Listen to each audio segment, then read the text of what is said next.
Hey guys! In this video, I'm going to show you a few ways that magicians use to find out the card that his spectator has chosen. All these ways are not complicated and I'm sure any of you can do it. Now, method 1. The magician shuffles a deck of cards and lets his spectator memorize any random card.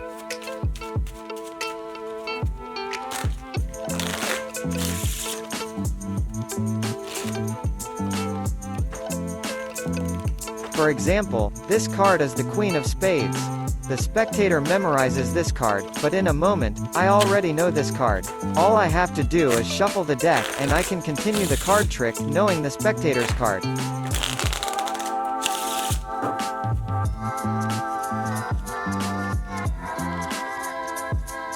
I'm gonna find it now.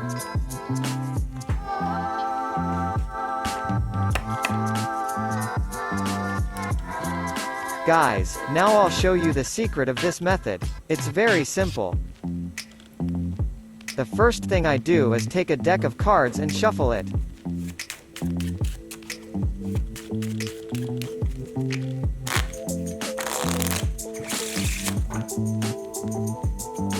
Then I grab the cards in this position.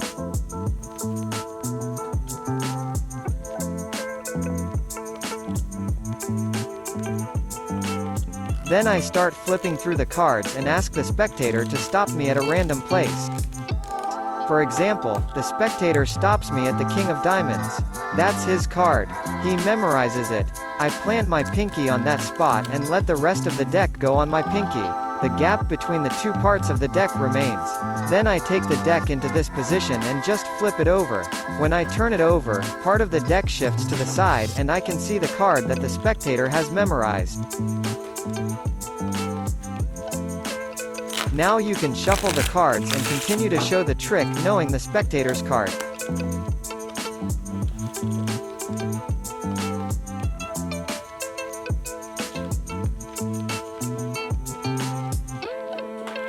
Now I'll tell you a way to control the spectator's card to any place. Let's take the cards and shuffle them quietly.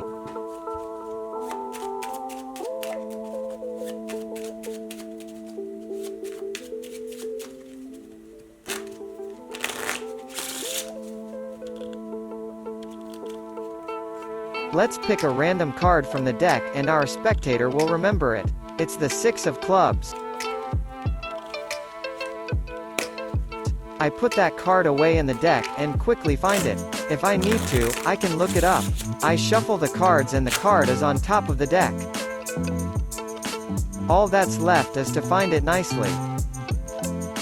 So guys, I suggest you learn how to do this simple card control. First of all, I'm going to take a deck of cards and I'm going to shuffle it.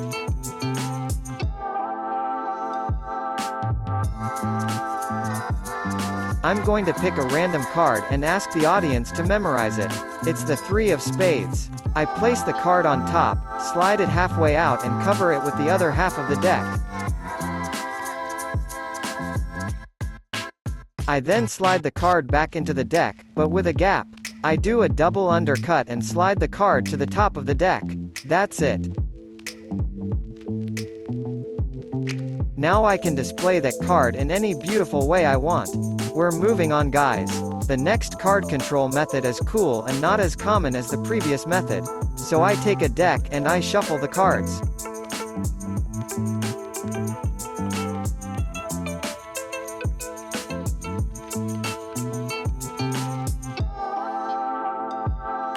Now my spectator picks any card, like this one.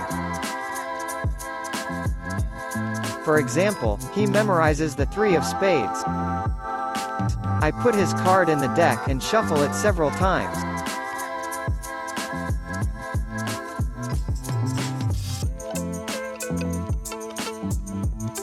The card ends up at the top of the deck. Alright, folks, welcome to learning this method.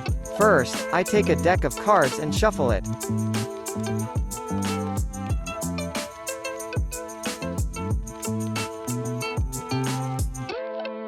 I ask the spectator to choose any card from the deck.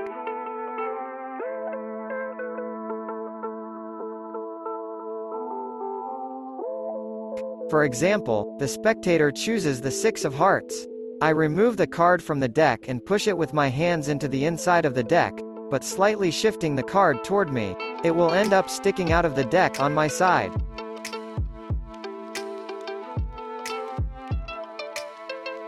Next, I push that card down and split the entire deck in half. The spectator card ends up on top of the deck in the right pile.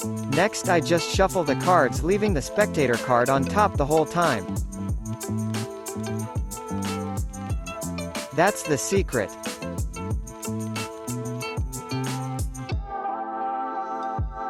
Now I can get it easily when I need it. We get to the fourth method. With this method, you can easily peek at the spectator card. First, let's shuffle the cards again to make it look natural. I let the spectator memorize a random card. For example, it's the ace of spades. I hide it in the middle of the deck and shuffle the deck of cards a few good times.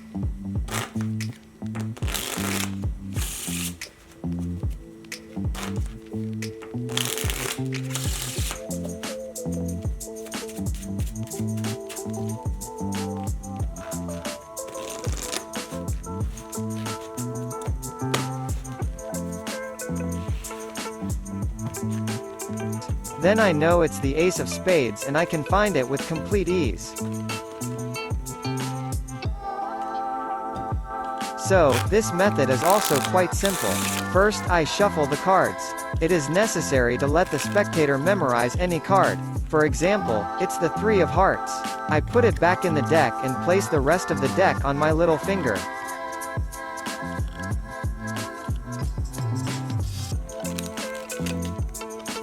There's a gap between the two parts of the deck.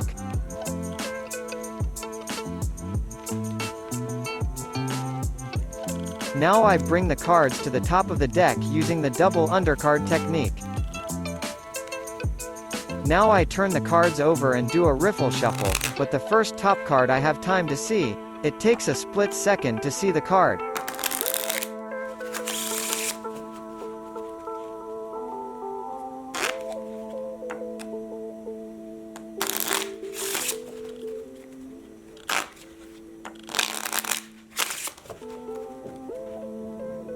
But even if I don't have time to see it, I lift the top card slightly during the alignment of the cards and see it.